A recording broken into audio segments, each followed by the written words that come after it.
Hey folks, Devin Doan here, lead content producer at Loft 100 Studios. You're tuned into The Big Biz Show. But before we dive into today's episode, I want to talk about a favorite American pastime, white-collar crime.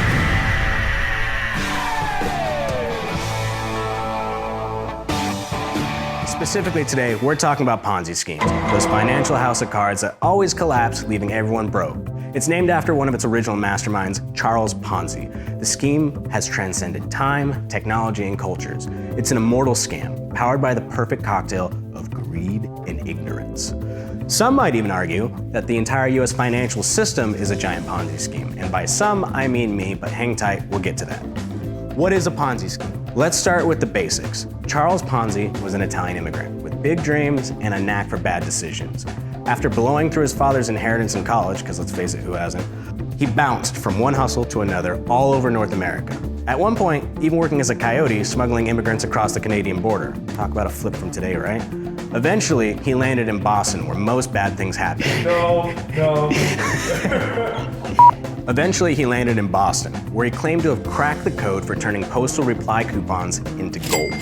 Investors saw crazy returns and word spread, but the truth, there were no profits. Ponzi was simply taking money from new investors to pay old ones, and when the new money dried up, the whole scheme collapsed, taking thousands of investors and several banks down with it. It's simple. Promise insane returns and use new money to pay old investors. Hope nobody notices, buy a yacht. Easy, right? The whole thing relies on a constant influx of cash though, and when that stops, game over. Now here's the kicker. Charles Ponzi wasn't even the first to run this con. Back in the 1870s, a woman in Germany named Adele Spitzeder used the same rob Peter to pay Paul strategy to fleece people. So shout out to Adele out there for proving Ponzi schemes have always been an equal opportunity grift. Shout out ladies. But who took the cake? Who is the undisputed king of Ponzi schemes? Bernie Madoff. Bernie Madoff. Bernie Madoff. Bernie Madoff. Let's see what it takes to earn a 150-year prison sentence. Now, Madoff started out legit, too legit to quit, building one of Wall Street's most successful trading firms. By the 1980s, he was a NASDAQ chairman, a trusted figure in finance, and the go-to guy for high-profile investors. But behind the curtain, Madoff was running a $65 billion scheme, using new money to pay old returns while skimming billions off the top for himself. Sound familiar? Well, what brought him down? The same thing that always does. The money ran out. The 2008 financial crisis hit, and then investors tried to pull their funds. Madoff couldn't keep up. The scheme collapsed, he admitted to it, and then was sentenced to 150 years in prison.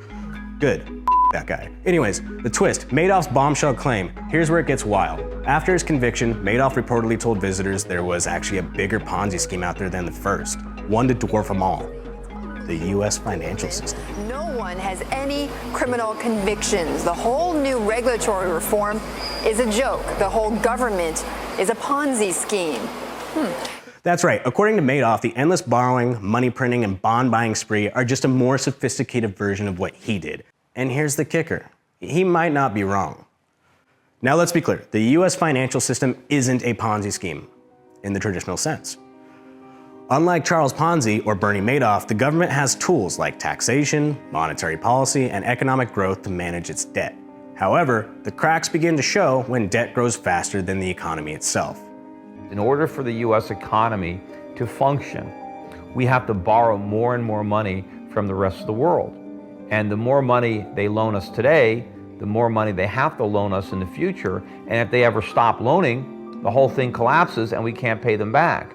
At that point, we're not far off from the same mechanics that brought down Ponzi and Madoff, relying on endless new money just to keep the cycle alive. It don't work that way, guys. And if lenders, whether foreign governments, institutions, or taxpayers, lose confidence in the system, the whole thing starts to wobble. And that's when the parallels to a Ponzi scheme become kind of hard to ignore. It's a balancing act, and the stakes couldn't be any higher. Just like me. If they didn't keep creating new money in larger and larger amounts, the whole thing would crash, because that's where the money comes from to pay off the previous loans. It's the new loans. So that's why it's a Ponzi scheme. It's a classic Ponzi scheme. All right, I'm gonna let you guys chew on that one for a while. Let's see what the rest of the crew is up to at the big desk. I'm Devin Doan, and you're watching The Big Biz Show.